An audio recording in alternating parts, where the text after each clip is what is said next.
Hello everyone, I welcome you all to sleepy classes. तो ये video किन बच्चों के लिए रेलिवेंट होने वाला है? For the ones who are preparing for UPSC EPFO exam which is scheduled on May 2021। आज के सेशन में हम क्या पढ़ेंगे? We will study about dissolution and insolvency of a partner. And when I say dissolution here means dissolution of partnership. हमने partnership पहले पूरा किया हुआ है पिछली क्लासेस में। अगर आपने वो नहीं देखी तो उनको ज़रूर देखिएगा, आपको बहुत बेनिफिट होगा। तो चलिए आज की क्लास स्टार्ट करते हैं। First is that what is the meaning of dissolution. See, this is today's topic, and before I actually tell you what is dissolution of firm, you must know that what does this word mean, dissolution. So here is the meaning. It is the process of dissolving or breaking apart.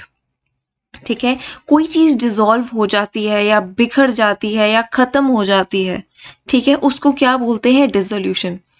अब dissolution जो हमने पढ़ना है ना, dissolution of partnership, इसमें ना दो प्रकार के हैं डिसोल्यूशन के types basically. First one is dissolution of partnership and second one is dissolution of firm. इसको हम डिसोल्यूशन ऑफ पार्टनरशिप फर्म भी बोलते हैं। ठीक है, आपको लग रहा होगा कि ये दोनों टर्म्स बहुत ज़्यादा सिमिलर है, पार्टनरशिप और पार्टनरशिप फर्म, लेकिन इनमें डिफरेंस है। Shall I tell you the difference also? Okay, for example, ये एक एंटरप्राइज है, ये एक पार्टनरशिप है फर्म। इसमें A B and C, A B and C क्या है? पार्टनर्स। ठीक है, पार्टनर्स।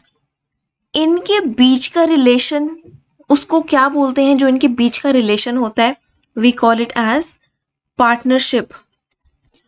और ये तीनों जिस बिजनेस में इन्वॉल्व है, किसमें? जिस बिजनेस में इन्वॉल्व है, उसको क्या बोलते हैं? Partnership firm.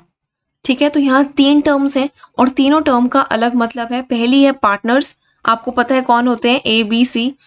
पार्टनरशिप क्या होती है? इनका रिलेशन। और तीसरा जो बिजनेस है इनका, ठीक है, जो फर्म है, वो होती है पार्टनरशिप फर्म। अच्छा, अभी मैंने आपको एक यहाँ पे बताया पार्टनर्स तीन हैं। अगर आपने पिछली क्लासेस देखी है तो मैं आपसे एक क्वेश्चन पूछना चाहती हूँ, what is the minimum number of partners a firm must have? What is the minimum? It is 2. And what is the maximum? Is it 100 or is it 50? It is 50, 100 नहीं। 100 कौन बोलता है? Companies act. 50 कौन बोलता है? Company rules. हमने companies act की बात नहीं माननी, हमने कंपनीज रूल्स की बात माननी है। मिनिमम कितने होने चाहिए? 2। मैक्सिमम कितने? 50। ठीक है, ऑलराइट। तो चलिए, अब आपको थोड़ी क्लैरिटी हो गई होगी कि डिसोल्यूशन ऑफ पार्टनरशिप क्या होती है और डिसोल्यूशन ऑफ फर्म क्या होती है। अब इनको एक एक करके अच्छे से समझेंगे। First one is dissolution of partnership. देखते हैं ये क्या है। रिकॉन्स्टिट्यूशन ऑफ फर्म, ये हमने टर्म पढ़ी हुई है, reconstitution of firm. It leads to dissolution which means that the present partnership comes to an and.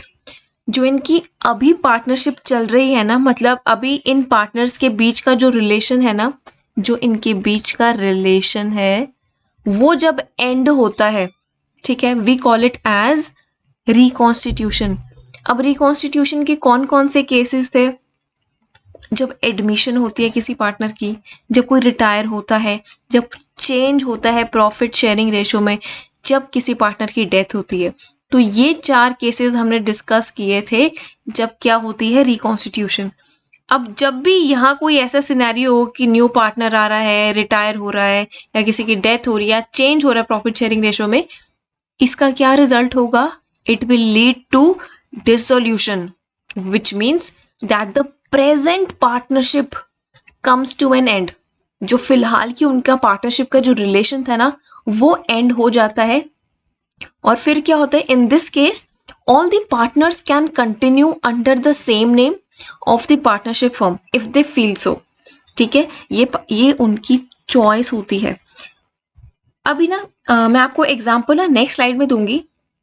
इसमें क्या होता है, जब ये सारे केसेस हो रिकॉन्स्टिट्यूशन के, तब सारे पार्टनर्स के पास चॉइस होती है, या वो सेम जो नाम से उनकी पार्टनरशिप का नाम था ना, क्या वो सेम नाम से कंटिन्यू करें कि उस नाम को चेंज करें। ठीक है, वो जो चाहे वो कर सकते हैं, that is their choice. Coming on to the next thing is dissolution of a partnership means change in business relation between partners. उनके जो बिजनेस रिलेशन चेंज होता है ना, उसको क्या बोलते हैं, डिसोल्यूशन ऑफ पार्टनरशिप। देखो हमने यहाँ पढ़ा, जो उनका प्रीवियस रिलेशन था वो अब एंड होके एक न्यू रिलेशन बनता है, उसको क्या बोलते हैं, dissolution of partnership and not partnership firm. It is different from dissolution of firm. ठीक है, ये डिफरेंस हम आगे करेंगे, तो अभी के लिए आपको बस बता रही हूँ कि क्या है। आगे चलते हैं। अब कौन कौन से केसेस में डिसोल्यूशन ऑफ पार्टनरशिप हो सकती है, हमने पढ़ा था जब रिकॉन्स्टिट्यूशन होता है। रिकॉन्स्टिट्यूशन किसका, पार्टनरशिप का। रिकॉन्स्टिट्यूशन में कौन कौन से केसेस आते हैं, एडमिशन, ये admission of a new partner, death of a partner, या कोई इंसॉल्वेंट हो जाए। इंसॉल्वेंसी भी आज का टॉपिक है, अगर आपको इसका मतलब भी नहीं पता तो एक एक चीज क्लियर होगी। So I want you all to stay tuned. अगली बात आती है रिटायरमेंट की, जब कोई पार्टनर रिटायर हो जाता है। और आखिरी चीज है due to expiry of a partnership period after a certain time as mutually agreed by all the partners. ठीक है, एक पार्टनरशिप का पीरियड था, फॉर एग्जाम्पल एबीसी लिमिटेड ने सोचा था कि उनकी पार्टनरशिप चलेगी 3 साल तक। अब वो 3 साल खत्म हो गई तो उन्होंने यहीं तक बनाई थी। ठीक है, 3 साल के बाद उनको न्यू बनानी पड़ेगी। उनका जो प्रीवियस रिलेशन था ना, जो 3 साल तक चला, अब वो खत्म हो गया, तो 4th ईयर में उनको न्यू बनानी पड़ेगी। इसका क्या मतलब है, it is dissolution of partnership.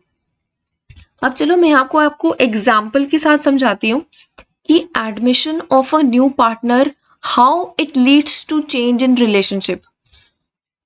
एक ना बिजनेस फर्म है जिसमें 2 पार्टनर्स हैं, ए एंड बी। इनकी प्रॉफिट शेयरिंग रेशो कितनी है, 2:1। ठीक है, अगर 3,000 प्रॉफिट्स हैं तो ए को 2,000 मिलेंगे और बी को 1,000 मिलेगा। अब क्या होता है, जब हम एडमिशन की बात करें तो सी पार्टनर भी आ जाता है। वो कहते हैं अच्छा सी पार्टनर कौन से केसेस में आएगा, जब सिर्फ ए एग्री करेगा कि जब सिर्फ बी एग्री करेगा। जब सारे पार्टनर्स एग्री करते हैं तभी एक न्यू पार्टनर की एडमिशन हो सकती है। ठीक है, चलो अब सी भी आ गया इनकी फर्म में। ठीक है, अब प्रॉफिट्स कितने थे मेरे पास तो 3,000 ही प्रॉफिट्स थे, और सपोज करो इस साल भी सेम प्रॉफिट्स हैं। तो पहले तो ए को मिल रहे थे 2,000, बी को मिल रहा था 1,000, अब सी भी आ गया है, तो इन्होंने सोचा कि हम आपस में इक्वल बांट लेंगे, मतलब 1:1:1 की रेशो में। ए को भी 1,000 मिलेगा, बी को भी और सी को भी। अब ये जो इनकी ओल्ड प्रॉफिट शेयरिंग रेशो है ना, ठीक है, ये ओल्ड है, ये इनका ओल्ड रिलेशन था, और ये इनका क्या है, न्यू रिलेशन। क्या आपको नहीं लगता इसमें चेंज आया है? इस चेंज की वजह से ही डिसोल्यूशन होती है किसकी, पार्टनरशिप की। अब मैंने आपको एडमिशन का एग्जाम्पल बताया। सिमिलरली अगर कोई पार्टनर रिटायर या किसी की डेथ हो जाती है, फॉर एग्जाम्पल अब एबीसी लिमिटेड थी हमारे पास और सारे इक्वल शेयर कर रहे थे प्रॉफिट्स एंड लॉसेस। प्रॉफिट्स थे उनके 3,000, सपोज करो ये सेम ही रहेंगे हर साल। ठीक है, अब क्या हुआ, अब सी पार्टनर है ना मेरा, ये रिटायर हो जाता है। अब क्या होता है, अब 3,000 प्रॉफिट्स ए और बी को ही बांटने अपने पास। तो ये तो पहले 1,000 ले रहा था, ये भी 1,000 ले रहा था, तो बाकी 1,000 का उन्होंने क्या किया, उन्होंने सोचा कि हम अपनी प्रॉफिट शेयरिंग रेशो चेंज करते हैं। ए क्योंकि तू ज्यादा एक्टिव है, तू 2 ले और मैं 1 की रेशो में, बी कहता मैं 1 की रेशो में काम करता हूँ, तो 2,000 ए को मिलेंगे, 1,000 बी को मिलेगा। तो ये इनकी क्या थी, ये इनकी ओल्ड प्रॉफिट शेयरिंग रेशो थी। ये कौन सी है, अब न्यू प्रॉफिट शेयरिंग रेशो। जब इनकी रिलेशन में चेंज आया ना, देखो ओल्ड से न्यू हो गई, जब ये चेंज आया, इस चेंज को क्या बोलते हैं, डिसोल्यूशन ऑफ पार्टनरशिप। ठीक है, आगे चले। अब हमने डिसोल्यूशन ऑफ पार्टनरशिप पढ़ा, अब हम पढ़ेंगे डिसोल्यूशन ऑफ पार्टनरशिप फर्म या डिसोल्यूशन ऑफ फर्म। ठीक है, सिर्फ फर्म भी कह सकते हैं हम. Now, there is one section that you have to, take this in your mind, note it somewhere. According to Section 39 of Indian Partnership Act, Indian Partnership Act कौन से ईयर में आया? 1932. इस सेक्शन के तहत इस एक्ट में क्या दिया गया है? The dissolution of a partnership between all partners of the firm is called dissolution of firm.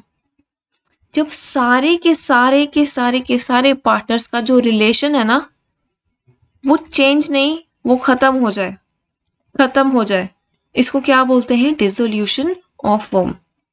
Alright, another thing which is given here is after this a partnership firm can not continue its business. क्या इस case में, dissolution of firm के case में, sorry dissolution of partnership के case में, क्या ये business continue कर रहे थे किसी पार्टनर की एडमिशन के बाद? हाँ, हो रहा था. अगर कोई पार्टनर की डेथ हो जाती है तो क्या इनकी फर्म बंद हो जाती है? नहीं, ये तो कंटिन्यू करेंगे ना, जो पुराने पार्टनर्स हैं. ऐसे ही कोई रिटायर हो जाता है या कोई इंसॉल्वेंट हो जाता है या कुछ भी केसेस हैं, ये सारे जो रीजंस हैं, हमारा बिजनेस हमेशा आगे चलेगा. लेकिन डिसोल्यूशन ऑफ फर्म में ऐसा नहीं होता, क्योंकि सब पार्टनर्स का आपसी का में रिलेशन ही तो खत्म हो गया है, कोई रिलेशन ही नहीं बचा. ठीक है. After this a partnership firm can not continue its business. It sells its assets. अपनी फर्म के उसके जितने एसेट्स थे ना, लैंड, बिल्डिंग, मशीनरी, जो भी था, सब बेच देगी और वो अमाउंट को रियलाइज कर लेगी, बेच के जो अमाउंट आएगी, और उस अमाउंट से जितनी उसकी लायबिलिटीज थी ना, जिसने उससे किसी ने उधार लिया था या कुछ भी था, उसको पे कर देगी. उसके बाद तीसरी चीज क्या है? उसके बाद वो डिस्चार्ज करेगी सारे के सारे क्लेम्स जो पार्टनर्स को देने वाले हैं. ठीक है. फॉर एग्जाम्पल, फर्स्ट में क्या होता है? एसेट्स को सेल करना. दूसरे में क्या होता है? लायबिलिटीज को पे करना. ठीक है. एसेट्स को सेल करके जो कैश आया उसे लायबिलिटीज पे होंगी. उसके बाद जो कैश बचेगा, मेरे पार्टनर्स के जो क्लेम्स है ना, एक पार्टनरशिप फर्म को कौन चलाता है? पार्टनर्स. उस पार्टनर्स के भी कुछ क्लेम हो सकते हैं. अब क्लेम कैसे? किसी पार्टनर ने हो सकता है लोन दे रखा हो पार्टनरशिप फर्म को. अब एक पार्टनरशिप फर्म का फर्ज बनता है उस लोन को लौटाना. ठीक है. तो तीसरा केस आएगा discharge the claims of the partners. Alright, I am seriously going very slow so that ये जो कॉम्प्लिकेटेड सा टॉपिक है आपको अच्छे से समझ आए. आगे चलते हैं. नाउ हमने पहले क्या पढ़ा? Reasons of dissolution of what? Of partnership. उसमें क्या थे? Admission, retirement, death, insolvency and so on. अब हम क्या पढ़ेंगे? रीजंस या modes of what? Dissolution of partnership firm. अब इसके ना बहुत इंपॉर्टेंट है ये कॉन्सेप्ट. इसके 5 मोड्स होते हैं. 5 मोड्स बहुत इंपॉर्टेंट है. First one is dissolution by agreement. Agreement में क्या होगा? जब सारे पार्टनर्स एग्री कर लेंगे आपसी में कि हाँ इसको डिसोल्यूशन लेके आते हैं अपनी पार्टनरशिप फर्म में. यहाँ पे कैसे हो सकता है? अ फर्म में be dissolved with the consent of all partners. मतलब जब सारे पार्टनर्स एग्री करें कि हाँ चलो अब इसको डिसॉल्व कर लेते हैं, अपनी पार्टनरशिप फर्म को जो हमने बनाई थी उसको बंद करते हैं. दूसरा क्या हो सकता है? In accordance with the contract between the partners. उन्होंने कॉन्ट्रैक्ट किया था, ये है ए पार्टनर, ये है बी, ये है सी. इन्होंने कॉन्ट्रैक्ट किया था कि मैं फॉर एग्जाम्पल एक ब्रिज सेटअप करेंगे. ये इनका जो फर्म है ये एक ब्रिज सेटअप करेंगे, और उस ब्रिज के बनने के बाद इनकी पार्टनरशिप फर्म डिसॉल्व हो जाती है. ये कहाँ मेंशन था? इनके कॉन्ट्रैक्ट में.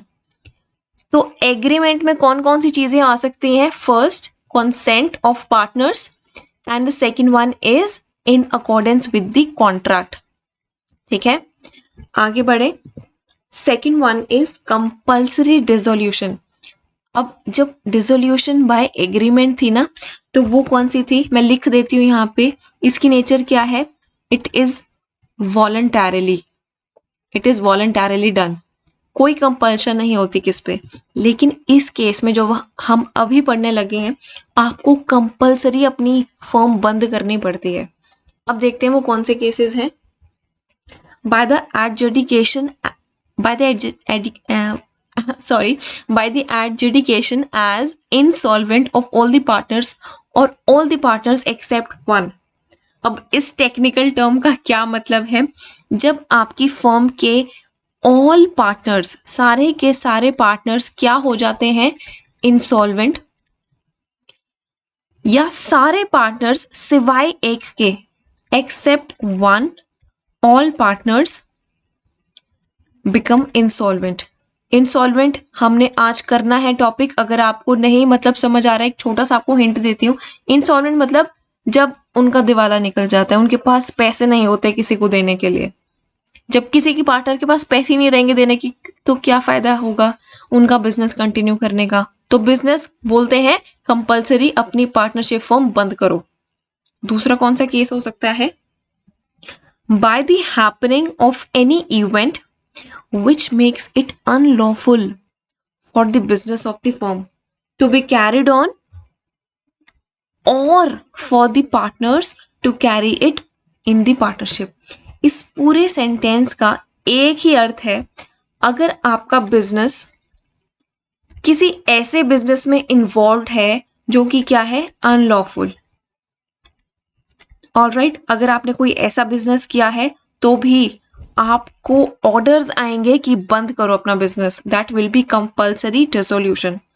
ठीक है, इसमें दो केसेस कौन से पढ़े हमने? इंसॉल्वेंसी का, और दूसरा कौन सा पढ़ा?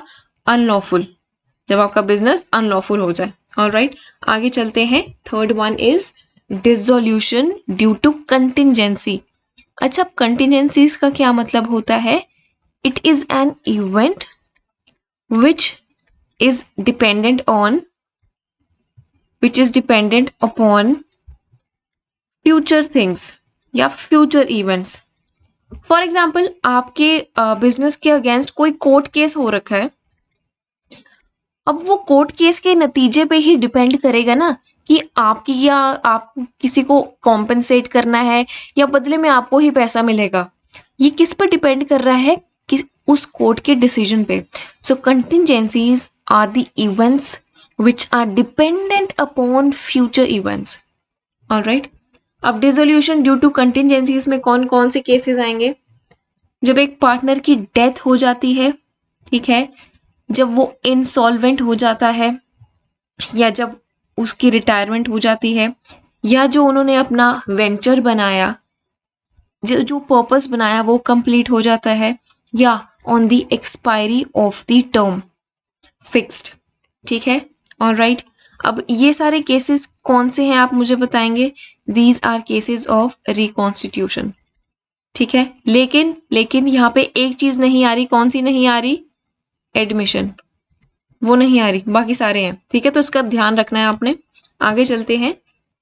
Fourth one is very easy, dissolution by notice. अगर कोई एक पार्टनर है, ठीक है, फॉर एग्जाम्पल ये पार्टनर का नाम है सी, और एक पार्टनरशिप फर्म में है partners A, B, C and D.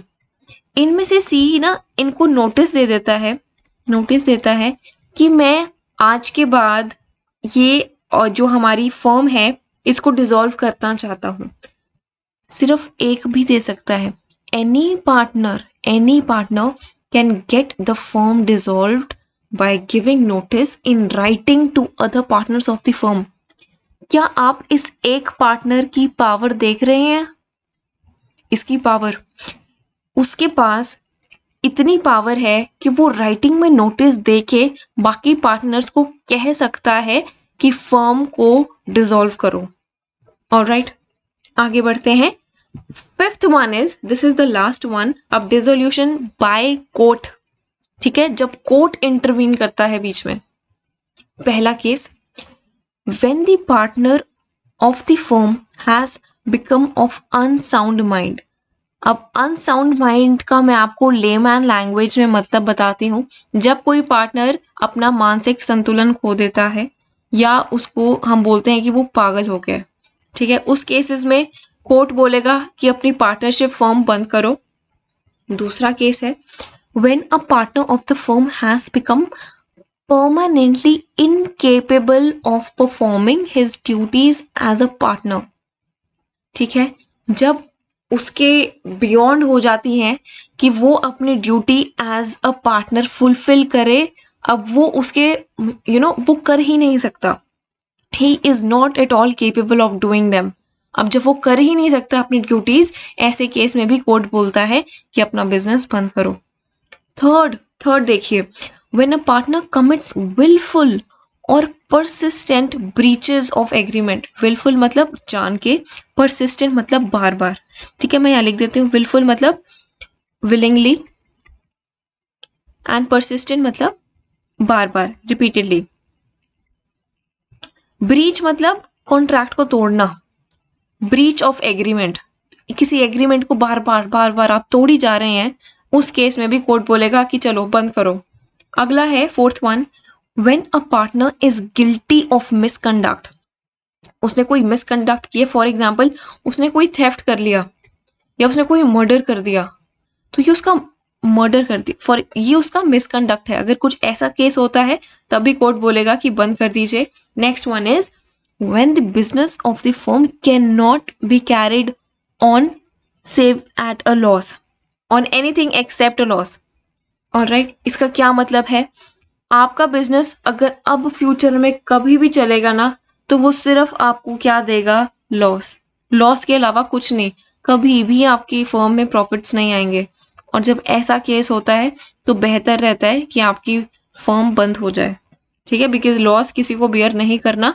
अच्छा, यहाँ पे क्यों बंद हो जाए कह रहे हैं, बिकॉज पार्टनरशिप में अगर लॉस होते हैं तो उसकी भरपाई कौन करता है, पहले तो पार्टनरशिप फर्म के एसेट्स, अगर वो भी नहीं तो पार्टनर के अपने इंडिविजुअल एसेट्स भी यूज होते हैं इस लॉस की भरपाई के लिए।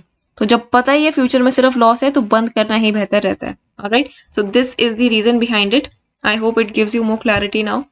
Next one is when a partner has transferred the whole of his interest in partnership to an outsider। जब बिना बताए A partner, B partner, C partner, बिना बताए सी ने क्या किया, अपना सारा का सारा जो शेयर है ना किसी डी नाम के पर्सन को दे दिया, इनको पता ही नहीं है। ऐसे केसेस में भी कोर्ट बोलेगा कि अब ये फर्म को चलाना आगे बंद करो। लास्ट क्या है, where on any other ground the court is satisfied that it is just and equitable that the firm may be dissolve. Apart from these 6 cases, अगर कोई ऐसा दूसरा केस है, मतलब ऐसा कोई 7th केस है जहां कोर्ट को लगता है कि ये सही होगा बिजनेस का बंद होना, तो वहां पर भी वो डिसॉल्व कर सकता है अपने ऑर्डर्स देके। ठीक है, तो एक क्विक रिवीजन लेते हैं। Modes of dissolution of partnership firm, this is very important. पहला मोड क्या है, जब एग्री करें। एग्री वो कैसे करेंगे, या तो उनकी कॉन्सेंट होगी या जब उनका कॉन्ट्रैक्ट होगा उस अकॉर्डिंग चीजें हो जाएंगी। ठीक है, तो वो एग्री करते हैं और इसकी नेचर क्या थी, voluntarily. Second one was compulsory dissolution, मतलब जबरदस्ती। ऐसे कौन से केसेस होते थे, जब वो इंसॉल्वेंट हो जाए या जब उनका बिजनेस कैसा हो जाए, अनलॉफुल। तीसरा केस था डिसोल्यूशन ड्यू टू कंटिजेंसीज। अब इसमें हमने बेसिकली रिकॉन्स्टिट्यूशन के सारे पॉइंट्स पढ़े एक्सेप्ट एडमिशन। अगली बात थी डिसोल्यूशन बाय नोटिस, जब एक स्पेसिफिक पार्टनर, कोई भी एक पार्टनर नोटिस दे देता है। नोटिस कैसे, बोल करनी कैसे देगा, राइटिंग में बाकी पार्टनर्स को कि बंद करो। ठीक है, ऐसे भी डिसोल्यूशन हो सकती है। And the fifth one is dissolution by court. ऐसा कब होगा, जब कोई पार्टनर अनसाउंड माइंड का हो जाए या परमानेंटली इनकेपेबल हो जाए। ठीक है, जो बार बार वो ब्रीच करे अपने एग्रीमेंट से, या उसका मिसकंडक्ट है कोई। ठीक है, या आपको लग रहा है कि सिर्फ लॉसेस ही होंगे फ्यूचर में तब भी, या अगर उसने अपना सारा शेयर किसी आउटसाइडर को दे दिया। और इन तमाम रीजंस के अलावा भी अगर कोर्ट को लगता है कि कोई ऐसा रीजन है जहां ये जायज होगा कि पार्टनरशिप फर्म बंद हो जाए, तो वहां पर भी हो सकती है बंद। ये 5 मोड्स थे, आई होप आपको क्लियर हो गए हैं। आगे बढ़ते हैं। अब डिसोल्यूशन के बाद जब फर्म बंद हो जाती हैं तो कोई ऐसे लोग होते हैं जिनकी पेमेंट करनी रह जाती है, ठीक है, या कोई लॉसेस होते हैं जो हमने सेटल करने हैं, तो उन्हीं की बात करते हैं. So settlement of accounts on dissolution. सबसे पहले देखते हैं, हम लॉसेस की बात करते हैं. Losses which are suffered by the firm shall be paid. अब ये ना क्या बात कर रहे हैं, लॉसेस को पे करने का. What are the hierarchy. सबसे पहले लॉसेस कहाँ से पे होंगे मेरे बिजनेस के? प्रॉफिट से ऑब्वियसली. सेकंड कहाँ से होंगे? जो पार्टनर ने कैपिटल लगाई है वहां से. अगर इसके बावजूद भी मेरे लॉसेस कवर नहीं हुए तो तीसरे केसेस में पार्टनर्स के जो पर्सनल एसेट्स नहीं होते, जो मैंने आपको अभी पहले बात बताई, यहाँ पे मैंने जो आपको बात क्लियर करी थी, पार्टनर की पर्सनल एसेट्स भी यूज होंगे लॉसेस की भरपाई के लिए. लेकिन अगर 10 पार्टनर हैं तो सारे इक्वल शेयर करेंगे इस चीज का कि अलग अलग? ये डिपेंड करता है आपकी प्रॉफिट शेयरिंग रेशो क्या है. ठीक है, तो सबसे पहले आता है प्रॉफिट्स में से, दूसरा उनकी कैपिटल में से, तीसरा उनकी पर्सनल एसेट्स में से. किस रेशो में? Profit sharing ratio. देखो यहाँ पे दे रखा है. ठीक है, अब आती है दूसरी बात, assets of the firm are to be distributed in the order. अब ये तो होगी बात लॉसेस की. अब दूसरी बात आती है, मैं अपने एसेट्स फर्म के किस ऑर्डर में डिस्ट्रीब्यूट करूंगा. सबसे पहले in paying the debts due to third parties. हो सकता है आपने किसी थर्ड पार्टी से, फॉर एग्जाम्पल आपका कोई क्रेडिटर है, मतलब एक कोई ऐसा इंसान जिससे आपने उधार ले रखा है, तो आप सबसे पहले क्या करेंगे? अपने जो डेट्स हैं, मतलब जो ये डेट्स हैं, इनको पे करेंगे. किसके थ्रू? अपने एसेट्स के थ्रू. दूसरा, in paying the advances which are made to the partners. अब जरूरी नहीं है कि इन्होंने उधार सिर्फ क्रेडिटर से ले रखा है, हो सकता है एक पार्टनरशिप फर्म ने अपने पार्टनर से कोई लोन ले रखा है. अब दूसरा नंबर इनका आता है, क्योंकि ये तो घर वाले हैं ना, बाहर वालों को पहले पेमेंट करनी होती है, घर वालों को चलो इनको सेकंड नंबर पे करते हैं. अब तीसरी आती है payment of capital contributed bye partners. ठीक है, और फोर्थ केस आता है, अगर फिर भी इन सारे क्लेम्स के बाद भी कोई पैसा बच जाता है तो वो डिवाइड होगा पार्टनर्स में प्रोपोर्शनेटली. ठीक है, तो सबसे पहले यहाँ पे कौन सा केस आता है एसेट्स में? सबसे पहले हम डेट्स देंगे किसकी? आउटसाइडर्स की.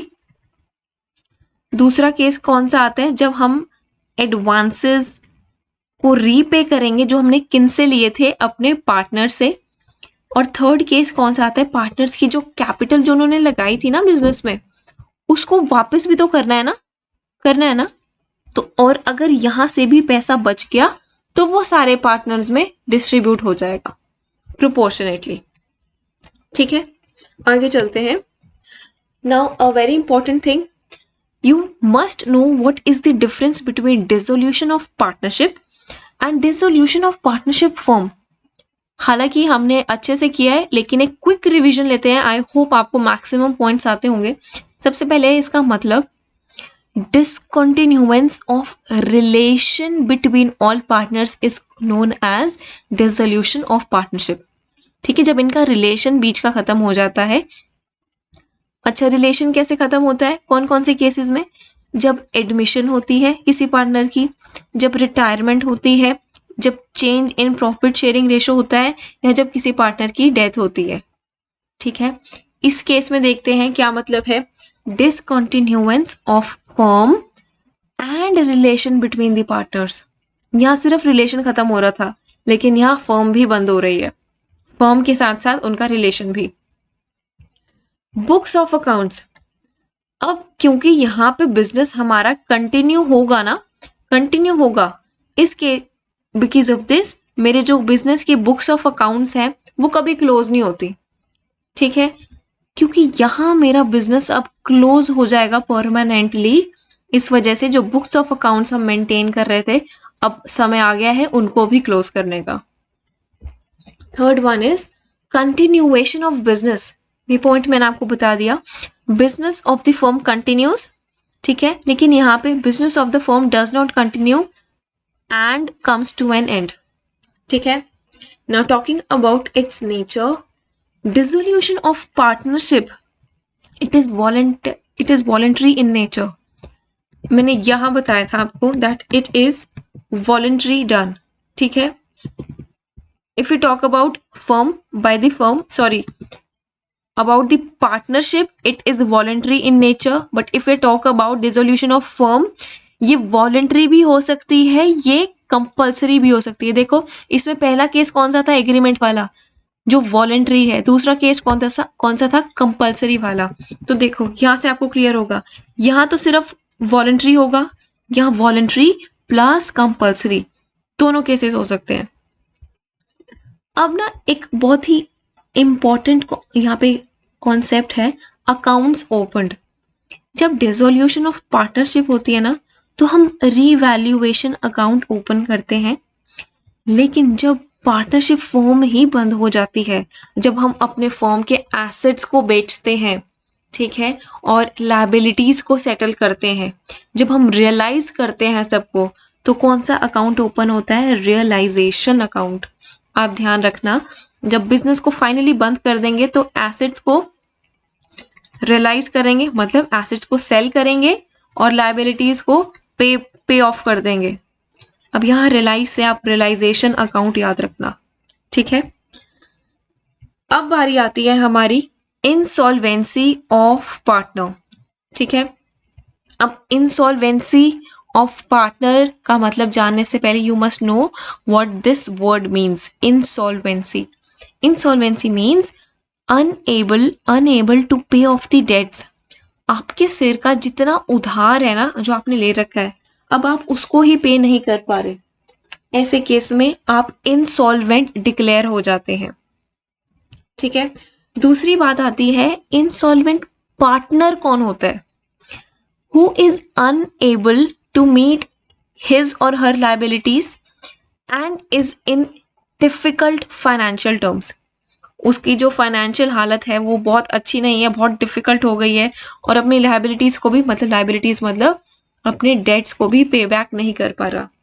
तो ऐसे केस में ना कोर्ट इंटरवीन करता है और सारी की सारी सेटलमेंट्स करवाता है. ठीक है. अगली बात आती है, private assets of partners must first be utilised for paying his private liabilities.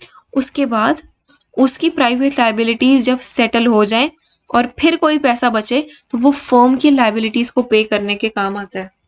आपको मैंने अभी बताया कि अगर कोई लॉस होता है, कौन से केस में, पार्टनरशिप में कोई लॉस होता है, तो पार्टनर्स की किस तरह की लायबिलिटी होती है, अनलिमिटेड. मतलब अनलिमिटेड लायबिलिटी मतलब उसके पर्सनल एसेट्स भी जब्त हो सकते हैं. लेकिन पर्सनल एसेट्स यूज हो, इसकी एक हायरार्की है. सबसे पहले तो उसकी पर्सनल लायबिलिटीज सेटल होंगी, उसके बाद अगर पैसा बचेगा तो फर्म की लायबिलिटी सेटल होंगी. ठीक है. इंसॉल्वेंसी ऑफ पार्टनर का मतलब आई होप आपको क्लियर हो गया है. आगे चलते हैं.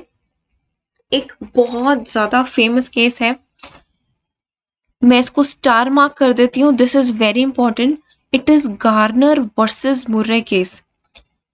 According to this, in the absence of any agreement, अगर कोई एग्रीमेंट नहीं हो रखा ना, उस केस में क्या होगा, the capital of insolvent partner is borne by the solvent partners in the capital ratio, not capital loss. अब क्या होता है ना, जो पार्टनर के पास पैसा ही नहीं बचा किसी को देने का, तो ऑब्वियसली उसके सिर पे इतना सारा उधार आ जाएगा. ठीक है. उसका जो कैपिटल अकाउंट है वो कैसा बैलेंस शो करेगा, वो डेबिट बैलेंस शो करेगा, मतलब लॉस शो करेगा. अब जब उसका कैपिटल बैलेंस नेगेटिव है या लॉस शो कर रहा है, तो क्या करते हैं जो दूसरे पार्टनर्स है ना, दूसरे मतलब सॉल्वेंट पार्टनर्स, जो सॉल्वेंट रिमेनिंग पार्टनर्स है ना, वो ये लॉस की भरपाई करते हैं. लेकिन अब बात आती है कौन सी रेशो में, इनकी रेशो होती है कैपिटल रेशो. जिस रेशो में इन लोगों ने, इन सॉल्वेंट पार्टनर्स ने कैपिटल कंट्रीब्यूट करी होती है ना, उसी रेशो में ये भरपाई करेंगे. किस चीज की, इन सॉल्वेंट पार्टनर के लॉस की, कैपिटल लॉस की. ठीक है. I hope this is clear. You must remember the name Garner versus Murray case. Moving ahead with the consequences of insolvency of partner. ठीक है, एक पार्टनर की कंडीशन ऐसी हो जाती है कि वो बेचारा इंसॉल्वेंट हो जाता है. अब उस केस में कौन कौन से कॉन्सिक्वेंसेस होंगे? Insolvent partner is no more a partner, which means he ceases to be a partner. अब वो पार्टनर नहीं रहता उस फर्म का. अगला है insolvent partner is not liable for any acts of the firm after he is declared insolvent. For example, आज 1 मार्च है, ठीक है, आज 1 मार्च है. फॉर एग्जाम्पल, इस दिन ए पार्टनर, ए उसका नाम है, ये डिक्लेयर हो जाता है इंसॉल्वेंट. अब 1 मार्च के बाद फ्रॉम 2 मार्च ऑनवर्ड्स जो मेरी पार्टनरशिप फर्म ने सारे के सारे कॉन्ट्रैक्ट्स वगैरह किए और अगर उन कॉन्ट्रैक्ट से उसको लॉस आता है तो ए का उससे कोई लेना देना नहीं है. ठीक है, यही बात यहाँ लिखी हुई है. Insolvent partner is not liable for any acts of the firm after he is declared insolvent. और ऐसे ही similarly, the firm is not liable for any acts of the insolvent partner after he is declared insolvent. अब यहाँ same date है, 1 मार्च को a person हो गए हमारे insolvent. अब 1 मार्च को तो ये हो गए इंसॉल्वेंट. अब 2 मार्च को या 3 मार्च को या 4 मार्च को इसने ऐसे कॉन्ट्रैक्ट्स किए जिससे इसको लॉस आया. अब इस लॉस की भरपाई कौन नहीं करेगा? पार्टनरशिप फर्म नहीं करेगी. ठीक है, अब ये दोनों अलग हो चुके हैं एक दूसरे से. सिमिलरली यहाँ पर भी ए और फर्म अलग हो चुके थे. The firm is not liable for any acts of insolvent partner after he is declared insolvent. Okay. Now, okay, quick practice session for everyone. देखते हैं आपने कितने अच्छे से समझा है. On the insolvency of all partners of a firm. ठीक है, जब चीज़ें साइलेंट हैं, कुछ नहीं मेंशन, और जब इंसॉल्वेंट हो जाए पार्टनर्स, कोई एक partner, not all partners, the loss should be borne by whom? आपके पास चॉइसेस हैं. Is it all partners in profit sharing ratio या solvent partners in capital ratio या both of them या none of them? इसका answer आपको पता है, आपने कहाँ देना है? कमेंट्स में. ठीक है, and then we let you know कि इज इट करेक्ट और नॉट. जब कोई एक पार्टनर इंसॉल्वेंट डिक्लेयर हो जाता है तो उसका कैपिटल लॉस कौन देगा, यही क्वेश्चन में पूछा हुआ है. क्या सारे पार्टनर्स देंगे अपनी प्रॉफिट शेयरिंग रेशो में, या सिर्फ सॉल्वेंट पार्टनर्स देंगे कैपिटल रेशो में, या दोनों देंगे, या कोई नहीं देगा? ठीक है, you have to answer this in comments. Moving ahead, with what is the accounting treatment? अगर डिसोल्यूशन हो जाता है या इंसॉल्वेंसी हो जाती है तो what is the accounting treatment? First one is A realization account is created. क्या आपने वर्ड सुना है आज के लेसन में? क्या आपने ये वाला वर्ड सुना है, रियलाइजेशन अकाउंट? आपको ध्यान आया? आपने कहाँ देखा था? डिसोल्यूशन ऑफ पार्टनरशिप फर्म में कौन सा अकाउंट ओपन होता है? Realisation account. अब बात करते हैं रियलाइजेशन अकाउंट की. It is created to record the sale and discharge of assets and liabilities respectively. क्योंकि एसेट्स बेचेंगे और डिस्चार्ज मतलब मुक्त करेंगे अपने सिर से किसको? लायबिलिटीज को. Second one is the purpose is to calculate. अच्छा, क्यों बनाते हैं? It is to calculate the profit और loss of the firm due to realisation of assets and liabilities at the time of termination of business. इसका क्या motive है? देखना सारे एसेट्स और लायबिलिटीज को बेचकर या सेटल करके कितना प्रॉफिट और लॉस बच रहा है मेरे पास, और ये प्रॉफिट एंड लॉस कहाँ जाता है? It is transferred to partners capital accounts in their profit sharing ratio. ठीक है, ये प्रॉफिट या लॉस किस रेशो में जाएगा? ऑब्वियसली प्रॉफिट शेयरिंग रेशो में. एक और बात बतानी है आपको, जो रियलाइजेशन अकाउंट होता है ना, वो कौन सी तरह का अकाउंट होता है? Nominal account. देखो हमारे पास 3 तरह के अकाउंट्स होते हैं।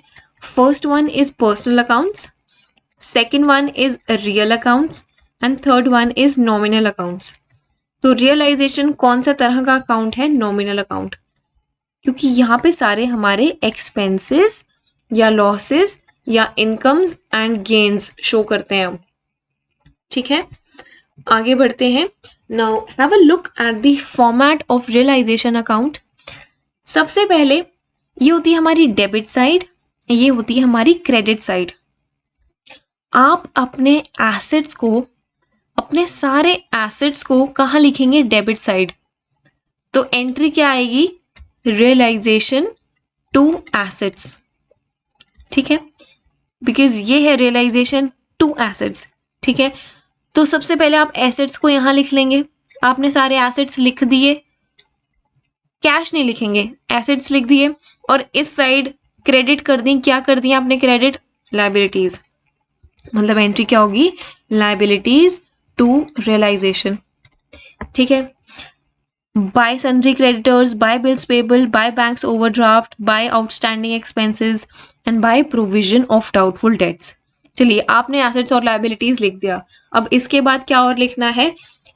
टू कैश या बैंक। अब अपनी लायबिलिटी को पे किया, मतलब आउट गोइंग हो रही है किसकी? कैश की, जा रहा है कैश। यहां पर भी क्या हो रहा था? सारे एसेट्स की क्या हो रही थी? Out going. क्या ये अच्छी बात है? ये अच्छी बात नहीं है ना? वैसे थोड़ा ध्यान रखना, आपको हिंट दे रही हूँ, ये अच्छी बात नहीं है एसेट्स की आउट गोइंग होनी। अगला आता है टू कैश या बैंक। अब किसी अनरिकॉर्डेड लायबिलिटी को आपको पे करना पड़ा, यहाँ पर भी आउट गोइंग हो रही है किसकी? कैश की। अब इस साइड आओ आप। अब कैश और बैंक, बाय कैश और बैंक, मतलब जब आप किसी एसेट को बेच के आपके पास क्या हो रही है? इनकमिंग। किसकी इनकमिंग हो रही है? कैश की। और यहाँ पर भी देखो, जब आप सन्ड्री क्रेडिटर्स को सेटल करते हो, मतलब आपकी इन द सेंस लायबिलिटीज कम हो रही हैं। तो क्या ये अच्छी बात है? हाँ, ये अच्छी बात है। बस ये याद करना कि थोड़ा सा फेवरेबल पोर्शन होता है, ये थोड़ा सा अनफेवरेबल पोर्शन होता है। ये सिर्फ मैं इस वजह से लिख रही हूँ सो दैट आपको पता हो कि कहाँ प्रॉफिट लिखना है, कहाँ लॉस लिखना है। ठीक है, अब जो भी होगा, अगर किसी पार्टनर ने एसेट ले लिया है तो पार्टनर के कैपिटल अकाउंट को आप क्या करेंगे? यहाँ पे लिखेंगे रियलाइजेशन की क्रेडिट साइड में। ठीक है, और अगर उसने अपनी तरफ से कोई लायबिलिटी पे करी तो आप रियलाइजेशन अकाउंट की डेबिट साइड में लिखेंगे उसको। ठीक है, मतलब ये उस पे क्या हो रहा है? बर्डन आ रहा है ना, बर्डन आ रहा है ना पार्टनर के ऊपर, तो ये अनफेवरेबल है हमारी। और यहाँ पे वो एसेट ले रहा है, वाह वो एसेट ले रहा है, तो ये फेवरेबल है। ठीक है, अब जब हमारी इनकमिंग साइड ज्यादा होती है आउटगोइंग साइड से तो क्या होता है? प्रॉफिट। तो टू प्रॉफिट, बस इसी एंट्री के लिए मैंने आपको ये सब लिखवाया, फेवरेबल अनफेवरेबल। ठीक है, जब इनकमिंग ज्यादा हुई आउटगोइंग से तो क्या होगा? प्रॉफिट। और ये प्रॉफिट कहाँ ट्रांसफर होगा? हमने अभी पढ़ा पार्टनर्स कैपिटल अकाउंट में। कौन सी रेशो में? Obviously profit sharing ratio. और इसी तरह अगर हमारी अनफेवरेबल वाली सारी आइटम ज्यादा हुई as compare to favourable items, मतलब ये लॉस होगा। बाय लॉस ये कहाँ ट्रांसफर करेंगे आप? पार्टनर्स कैपिटल अकाउंट में। कौन सी रेशो में? प्रॉफिट शेयरिंग रेशो में। ठीक है, ये है हमारा फॉर्मेट किसका? रियलाइजेशन अकाउंट का। आई होप आपको क्लियर है। आगे चलते हैं। अब ना हमने, आपको याद है हमने प्रीवियस क्लासेस में एक बनाया था अकाउंट, रीवैल्यूएशन अकाउंट। अब रीवैल्यूएशन अकाउंट में हम क्या करते थे? हमने ये चीज पढ़ी हुई है, एक बार थोड़ा सा दोबारा पढ़ते हैं। जब हम वैल्यू करते थे आइटम्स बैलेंस शीट की, किस में? Eight there present values, present market value की अब कितनी होगी उसकी वैल्यू, अब वो लिखेंगे। क्यों करते थे? सो दैट मेरी जो वैल्यूज बैलेंस शीट में लिखी हुई थी कहीं वो ओवरस्टेटेड तो नहीं थी या वो अंडरस्टेटेड तो नहीं थी। तो ये इस फॉर्मेट में बनता था हमारा रीवैल्यूएशन अकाउंट। मतलब हम यहाँ पे increase in value of asset लिखते थे या decrease in value of liability. मतलब ये साइड भी हमारी फेवरेबल हुई ना, अगर एसेट बढ़ रहा है तो वाओ, लायबिलिटी कम हो रही है तो ये भी अच्छी बात है। और यहाँ एसेट कम हो रहा है, लायबिलिटी बढ़ रही है, अनरिकॉर्डेड लायबिलिटी आ गई, यहाँ अनरिकॉर्डेड एसेट आ गया। तो उस अकॉर्डिंग अगर फेवरेबल हमारी ज्यादा हुई अनफेवरेबल से तो प्रॉफिट कहाँ होगा, इस साइड। ट्रांसफर कहाँ करेंगे, partners capital account in old ratio, ठीक है। और अगर यहाँ पे क्या होगा, हाँ यहाँ पे क्या होगा, बाय लॉस, जब हमारी अनफेवरेबल ज्यादा होगी फेवरेबल से तो लॉस होगा। हम कहाँ ट्रांसफर करेंगे, पार्टनर्स कैपिटल अकाउंट्स में, कौन सी रेशो में, उनकी ओल्ड रेशो में। ऑलराइट, अब आगे चलते हैं। I must tell you the difference between revaluation account and realisation account, ठीक है। हमने दोनों पढ़े, अब इनका डिफरेंस जानते हैं। सबसे पहले इनका मतलब देखते हैं। Revaluation account is an account which is prepared to calculate change in values of assets and liabilities. देखिए यहाँ हमने वही तो पढ़ा ना, जो उनकी प्रेजेंट मार्केट वैल्यूज हैं उसमें क्या चेंज आया हम वो लिखते हैं, सिर्फ चेंज लिखते हैं। या तो बढ़ रही है, अगर कितना बढ़ रही है सिर्फ चेंज लिखेंगे, क्या लिखेंगे, सिर्फ चेंज। इस साइड भी सिर्फ चेंज लिखेंगे। तो it is an account which is prepare to calculate change in the values of assets and liabilities of the firm। और इस साइड में realization account is an account which is prepared to calculate net profit or net loss on the sale of assets or discharge of liabilities। ये भी हमने पढ़ा, ठीक है। अब देखते हैं कौन सा अकाउंट कौन से टाइम पे बनता है। रिवैल्यूएशन अकाउंट कब बनेगा, रिकॉन्स्टिट्यूशन में। ये कब बनेगा, eight the time of dissolution में, या डिसोल्यूशन ऑफ पार्टनरशिप में यहाँ बनेगा। यहाँ कब बनेगा, डिसोल्यूशन ऑफ पार्टनरशिप फर्म, ठीक है। Now how frequently it is prepared, revaluation account कितनी बार बनाते हैं, जब जब आपकी फर्म में, आपकी पार्टनरशिप में रिकॉन्स्टिट्यूशन होगी। It is prepared at various events during the reconstitution. कभी एडमिशन हो जाती है, कभी किसी की डेथ हो जाती है, कभी कोई रिटायर हो जाता है, या चेंज हो जाती है प्रॉफिट शेयरिंग रेशो। ये सारे केसेस हैं रिकॉन्स्टिट्यूशन के। इन सारे केसेस में रिवैल्यूएशन अकाउंट बनाना जरूरी है। लेकिन रियलाइजेशन अकाउंट कब बनेगा, सिर्फ एक बार, क्योंकि एक बार ही एक फर्म बंद होती है। It is prepared only once when the firm is dissolved, मतलब जब बंद होती है। अब बारी आती है अकाउंटिंग एंट्रीज की। यहाँ पे कौन सी टाइप की एंट्री पास होती है, सिर्फ difference in book value and the revalued value is recorded. Difference किस चीज का, किसका डिफरेंस, बुक वैल्यू का और रीवैल्यूड का, ठीक है, मतलब उसकी मार्केट वैल्यू का। वो डिफरेंस आप नोट करेंगे रीवैल्यूएशन अकाउंट में। देखो हमने यहाँ देखा ना, सिर्फ चेंज आप नोट करते हैं। इस केस में entry is passed on the basis of book value of assets and liabilities. आप रियलाइज करते हैं जब बेचते हैं अपने एसेट्स एंड लायबिलिटीज, तो उसी अमाउंट में बेचेंगे ना जिस अमाउंट में आपने उनको बैलेंस शीट में लिखा था। तो जिस अमाउंट में आप बैलेंस शीट में लिखते हैं उसको क्या बोलते हैं, बुक वैल्यू, ठीक है, बिकॉज वो वैल्यू आपकी बुक्स में रिकॉर्डेड है, ऐसे याद करना। अब नाउ इट इंक्लूड्स व्हाट, सिर्फ उस एसेट को और सिर्फ उस लायबिलिटी को रिकॉर्ड करेंगे जिसकी वैल्यू में चेंज आया है या जिसको हमने रिवैल्यू करना है। लेकिन रियलाइजेशन अकाउंट में सारे के सारे एसेट्स और लायबिलिटीज रिकॉर्ड होंगे, ठीक है। आई होप आपको इनका डिफरेंस क्लियर हो गया है। आगे चलते हैं। Now I have a question for you. हमने ये कॉन्सेप्ट अभी पढ़ा है, आप मुझे बताएंगे that realisation account is which type of account, is it a real account, a personal account, a nominal account और नन ऑफ द अबव। आपको पता है आपने इसका आंसर कहाँ लिखना है, कमेंट्स में, ठीक है। एक और क्वेश्चन देखें, चलिए। Now, which of the following accounts is prepared during dissolution of firm? जब एक फर्म की डिसोल्यूशन होती है तो कौन सा अकाउंट बनाते हैं? Is it a realization account? Is it a revaluation account? या दोनों बनाएंगे या इनमें से कोई नहीं? इसका आंसर भी आपने कहाँ लिखना है, कमेंट्स में, ठीक है। तो हमने बेसिकली आज कितने क्वेश्चंस किए, हमने 3 क्वेश्चंस किए हैं और तीनों के तीनों आंसर्स आप मुझे कहाँ देंगे, कमेंट सेक्शन में। ऑलराइट, सो कमेंट्स में 3 आंसर्स आने चाहिए। एक तो आंसर हमने पहले क्वेश्चन डिस्कस किया था This is the second one and this is the third one. All right, with this I really hope आपको आज कुछ नया सीखने को मिला. अगर हाँ, अगर अच्छा लगता है कंटेंट तो ज़रूर एक थम्स अप दीजिएगा, अपना फीडबैक दीजिएगा और इसके आंसर ज़रूर लिखिएगा. And with this, I really want to wish you all the best for the upcoming exams, and I know you will crack them. So keep on studying, keep spreading knowledge. Thank you so much. Take care. Bye.